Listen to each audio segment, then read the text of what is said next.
Like everything in life, and cruise ships are no different, there are good and bad things. Coming up, 5 things I liked and didn't like about the Carnival Splendor.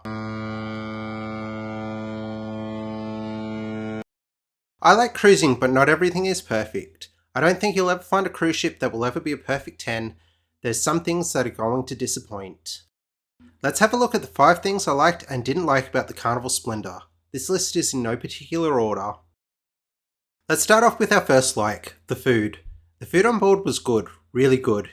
Now some of it wasn't the best I've ever had, but none of it I ever sent back. Although I must admit I didn't have everything on board, the biggest thing I missed out on was Masala Tiger. Some of the highlights were Fahrenheit 555, which is worth the cover charge in my opinion, and who doesn't like Guy's Burgers? Now our first dislike, no 24-hour pizza or ice cream.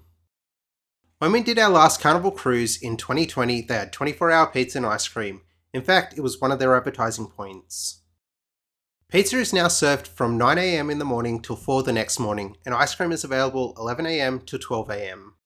Now I understand you don't need pizza at 6 AM, and let's be honest, the only people getting it is those that are still awake after a long night, but it's still disappointing that they don't have it.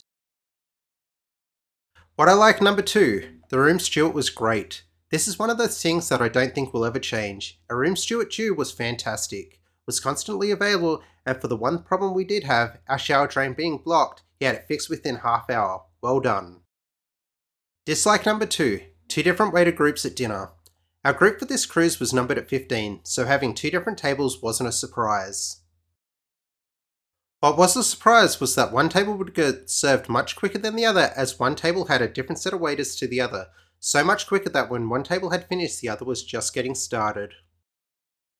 I must admit, for some reason, not one of us asked the maitre d' about it, so this could be slightly on us.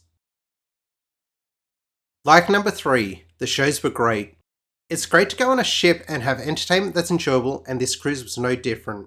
Deal or No Deal is a new personal favourite and something I'll play next time as well.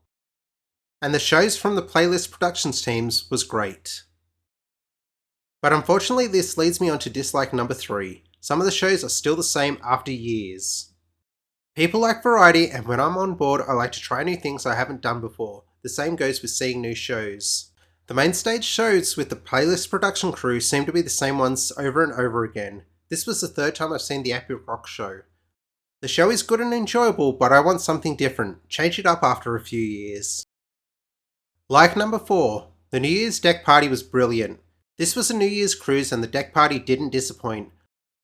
While not everyone was out on deck, they did have other activities going on. The majority of people were partying on deck. This was actually my 3rd New Year's cruise at sea, my 2nd on the Carnival Splendor, and both were great as you can see from these photos with everyone on deck. If you have a chance to do a New Year's cruise, do it. Dislike number 4, the decor takes some getting used to. The ship is very pink. She's nicknamed the Pink Lady and she lives up to her name. I'm not talking a little bit of pink here and there, I'm talking Dolores Umbridge from Harry Potter pink. Like number 5, the water slides were great. The water slides are great for a quick thrill ride. The yellow slide, the Twister, was even open when the pools and green slide was closed during rougher seas, although a bit scary to climb when you're not great with heights and the stairs were swaying. Before I give the final dislike, if you haven't already, subscribe to the channel. If you enjoyed this video, give it a thumbs up.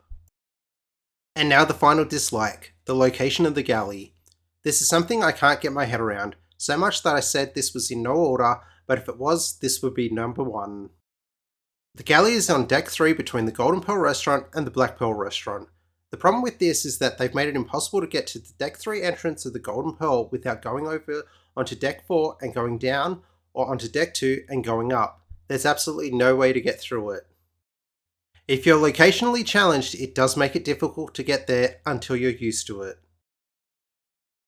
Now the question remains, does the good outweigh the bad, and would I go back on the Carnival Splendor, or did the bad annoy me just that little bit too much?